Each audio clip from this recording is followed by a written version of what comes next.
Hello, नमस्कार, आदाब, सत श्री अकाल और अस्सलाम वालेकुम। मैं हूं मोहम्मद अहमद काज़मी, लेकर आया हूं आपका पसंदीदा कार्यक्रम नज़र दुनिया पर। अमेरिका और इजराइल के मिडिल ईस्ट से बहुत तेज़ी से पांव उखड़ रहे हैं।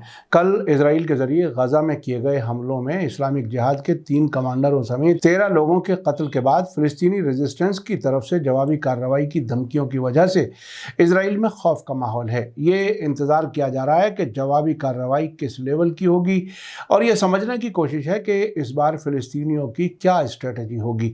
इसी खौफ के माहौल में इजराइल ने आज कुछ और हमले किए हैं। नेतन्याहू का कहना है कि वो ईरान के चौतरफा हमलों के लिए तैयार है। हिजबुल्लाह ने इस्लामिक जिहाद को हर किस्म की मदद देने की पेशकश की है। यूनाइटेड नेशन सिक्योरिटी काउंसिल की न्यूयॉर्क में आज इमरजेंसी मीटिंग होने वाली है। सऊदी अरब और सीरिया ने ताल्लुकात बहाल करने का फैसला किया है। सीरिया के अरब लीग में वापस शामिल होने के बाद वहां ईरान के सपोर्ट वाले ग्रुप्स ने अपने ठिकानों से ईरान के झंडे हटाने शुरू कर दिए हैं। इन सभी खबरों की तफसील जानने के लिए आखिर तक ज़रूर देखें। अगर आपने अभी तक media star world YouTube channel subscribe नहीं किया है तो सब्सक्राइब कर लें और घंटी दबाना ना भूलें। आप मीडिया स्टार वर्ल्ड को हर महीने कुछ मदद दे सकते हैं। इसके लिए हमारे चैनल पर ज्वाइन बटन एक्टिव है। आपकी मदद से हम बेहतर काम कर सकते हैं। आज की बड़ी खबर जेरूसलम से है, जहां प्राइम मिनिस्टर बेंजामिन नेतन्याहू ने कहा है कि इजराइल ईरान के साथ कई मोर्चों पर जंग लड़ने के लिए तैयार है। जेरूसलम पोस्ट के मुताबिक नेतन्याहू ने कहा है कि Israel operation shield and arrow के साथ आगे बढ़ने के सभी मुमकिन हालात के लिए तैयार है। उनका ये बयान गजा पर कल सुबह सवेरे किए गए हमलों के बाद आया है, जिसमें इस्लामिक जिहाद के 3 सीनियर कमांडरों और उनके कुनबों की औरतों और बच्चों समेत 13 लोगों को कत्ल कर दिया गया था। नेतन्याहू ने ईरान के जरिए इजराइल के खिलाफ कई मोर्चों पर हमले शुरू करने की कोशिशों का जिक्र करते हुए कहा कि इजराइल की 95% सिक्योरिटी मुश्किलात ईरान से आती हैं। जेरूसलम में साबिक सीनियर सिक्योरिटी अफसरान के शिद्दत पसंद झुकाव वाले ग्रुप हैबिथो निस्टिम की एक मीटिंग में उन्होंने कहा कि इजराइल ईरान को अपने चारों तरफ टेररिस्ट मोर्चों को कायम करने से रोकने के लिए वो सब कुछ करेगा जो वो कर सकता है। नेतन्याहू ने यह भी कहा कि इजराइल ईरान को न्यूक्लियर हथियार हासिल करने से रोकने के लिए हर मुमकिन कोशिश करेगा। रिपोर्ट में कहा गया है कि प्राइम मिनिस्टर बेंजामिन नेतन्याहू और डिफेंस मिनिस्टर योआव गैलेंट ने गजा के खिलाफ ऑपरेशन शील्ड एंड एरो से पहले सिक्योरिटी कैबिनेट की बैठक नहीं की थी। हमले से पहले उन्होंने अटॉर्नी जनरल गली बहराव मीरा से इजाज़त हासिल की थी। उन्होंने शुरुआती तौर पर फ्राइडे को गजा पर हमले करने का प्लान बनाया था, लेकिन तकनीकी वजहों से इंतजार किया गया। ऑपरेशन शुरू करने का फैसला करने वाले छोटे ग्रुप में नेशनल सिक्योरिटी मिनिस्टर इतामर बिन गवीर शामिल नहीं थे।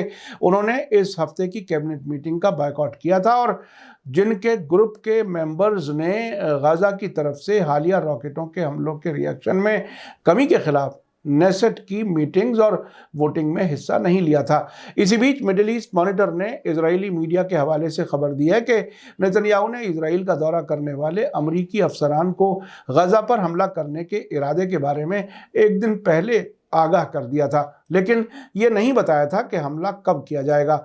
इजराइल के सरकारी कान पब्लिक ब्रॉडकास्टर के मुताबिक हमले से एक दिन पहले बाइडन सरकार के 2 सीनियर अफसरान के साथ मुलाकात के दौरान उन्हें ये बता दिया गया था। कान के मुताबिक ये बात मिडिल ईस्ट के लिए अमरीकी नुमाइंदे ब्रेट मैकगर्क और एनर्जी सीजर और आमोस होचस्टीन के साथ बात करते हुए बता दी गई थी। इसी बीच टाइम्स ऑफ इजराइल का कहना है कि इजरायली फौजों के जरिए फिलिस्तीनी इस्लामिक जिहाद के खिलाफ गजा पट्टी में एक साथ कई हवाई हमलों में 3 सीनियर मेंबर्स के कत्ल किए जाने के एक दिन से ज़्यादा वक्त गुजरने के बाद गैर मामूली तरीके से फिलिस्तीनी ग्रुप्स ने अभी तक रिएक्शन नहीं दिया है। कल सुबह सवेरे तकरीबन 2 बजे इजरायली जहाज़ों ने गजा शहर, रफ़ा और खान यूनुस में कई ठिकानों को निशाना बनाया था।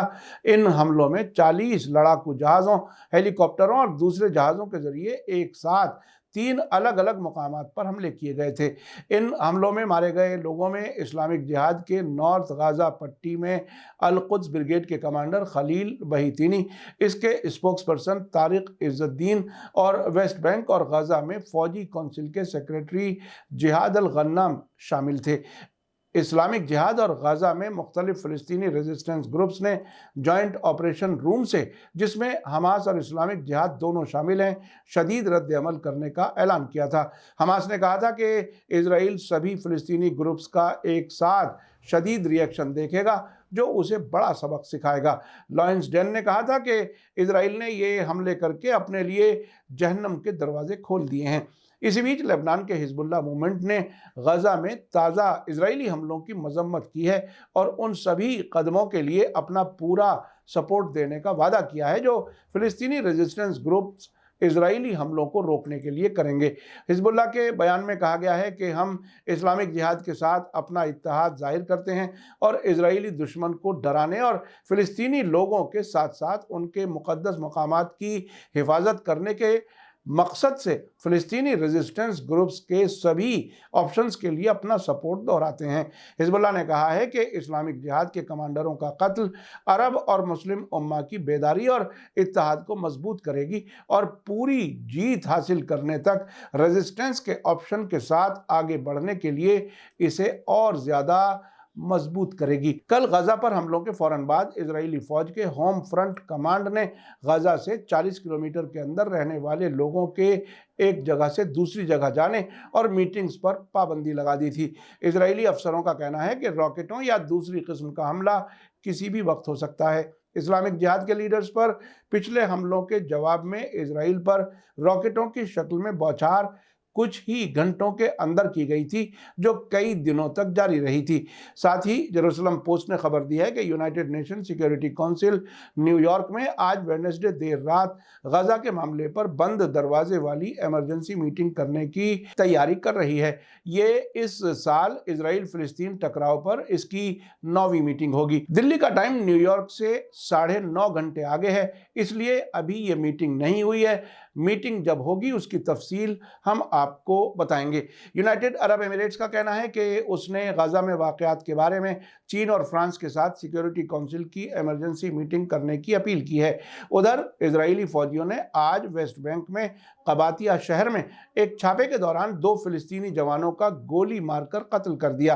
फौज ने जेनिन से 6 किलोमीटर साउथ में मौजूद कबातिया पर आज सुबह सवेरे ये इल्ज़ाम लगाते हुए छापा मारा कि 2 बंदूक बरदार जवानों ने पास से गुजर रही इजरायली फौज की गाड़ी पर गोलियां चलाई थीं। फ़लस्तीन की ऑफिशियल न्यूज़ एजेंसी वफा ने हेल्थ मिनिस्ट्री के हवाले से मरने वालों की पहचान 19 साल के अहमद जमाल आसिफ और 24 साल के वारानी वलीद कतानत के तौर पर की है। इसी बीच सऊदी अरब और सीरिया ने डिप्लोमेटिक ताल्लुकात बहाल करने के फैसले का ऐलान किया है। प्रेस टीवी के मुताबिक दोनों मुल्कों ने 10 साल से भी ज्यादा मुद्दत के बाद ताल्लुकात बहाल करने का फैसला किया है। हाल ही में अरब फॉरेन मिनिस्टर्स ने जॉर्डन और मिस्र में मीटिंग के बाद सीरिया को अरब लीग में वापस शामिल करने का ऐलान किया था। सऊदी प्रेस एजेंसी और सीरिया की साना न्यूज़ एजेंसी दोनों ने अपनी अपनी फॉरेन मिनिस्ट्रीज के हवाले से एक दूसरे मुल्कों में एम्बेसियां खोलने का ऐलान किया है। सऊदी अरब और उसके दोस्तों ने 2011 में सीरिया में गैर मुल्की सपोर्ट वाले टेररिस्ट के जरिए वायलेंस शुरू करने के बाद सीरिया के साथ अपने ताल्लुकात तोड़ लिए थे। इसी बीच मिडिल ईस्ट मॉनिटर ने कहा है कि ईरान सपोर्ट वाले मिलिशिया ग्रुप्स ने सीरिया में अपने ठिकानों से ईरान के झंडे और बैनर हटाने शुरू कर दिए हैं। ये सीरिया को अरब लीग में शामिल किए जाने के बाद हो रहा है। ब्रिटेन में मौजूद Syrian observatory for human rights के मुताबिक ईरान के जरिए सपोर्ट वाले और उससे जुड़े मिलिशिया ग्रुप्स ने हाल के दिनों में अपने ठिकानों और ऑफिस से ईरान और उसके इलाकाई प्रॉक्सीज के झंडे, फोटो और बैनर हटाने शुरू कर दिए हैं। खबर के मुताबिक ज़ैनबियून और फातिमियून ग्रुप ईरानी झंडों और ईरानी हस्तियों के बैनरों को हटा रहे हैं। ऐसा सीरिया के पूर्वी देर एज़-ज़ोर सूबे के अबू कमाल और मयादीन शहरों और वेस्ट होम्स सूबे के पालमिरा में देखा गया है। ईरान के झंडों की जगह सीरिया के झंडे लगाए जा रहे हैं। खबर में कहा गया है कि ईरान के झंडों और बैनरों को हटाने के लिए बशार अल असद सरकार की तरफ से कहा गया है। आपने देखा कि इजराइल एक तरफ ईरान के हर तरफ से हमलों के लिए خود کو تیار بتا رہا ہے، لیکن ساتھ ہی غزہ میں کیے گئے حملوں کے بعد اسرائیل میں پوری طرح سے خوف کا ماحول ہے اور ہائی الرٹ کا اعلان کیا گیا ہے۔ حملوں کی حالت میں لوگوں کو چھپانے کے لیے انڈر گراؤنڈ شیلٹر کھول دیے گئے ہیں۔ ادھر ایران اور سعودی عرب کے بیچ تعلقات بہتر ہونے کے بعد سعودی عرب اور سیریا کے بیچ بھی تعلقات بہتر ہو رہے ہیں۔ اس پر امریکہ اور اسرائیل، جو عرب ملکوں اور ایران کے درمیان ہمیشہ دشمنی بڑھانے کا کام کرتے تھے، اب بہت بے چین ہیں۔ سیریا بھی عرب لیگ میں شامل ہونے کے بعد اپنے یہاں ایران کی ظاہری نشانیاں ہٹا رہا ہے۔ ادھر ایران نے کل ہی کہا تھا کہ وہ سیریا کو جدید ہتھیار مہیا کرنے کے لیے تیار ہے۔ میڈیا اسٹار ورلڈ لگاتار نظر بنائے ہوئے ہے۔ اسی کے ساتھ مجھے دیجیے اجازت۔ آج کا ایپیسوڈ کیسا لگا کمنٹس میں ضرور لکھیں۔ تھینک یو، دھنیہ واد، شکریہ۔ جے بھارت، جے ہند۔ میڈیا اسٹار ورلڈ کے اور ویڈیو دیکھنے کے لیے ہمارے چینل کو سبسکرائب کریں اور سیدھے نوٹیفیکیشن پانے کے لیے بیل آئیکن دبائیں۔ اور اگر ہماری خبر سچی اور اچھی لگے تو اپنے واٹس ایپ، انسٹاگرام، فیس بک اور ٹویٹر اکاؤنٹ پر ضرور شیئر کریں۔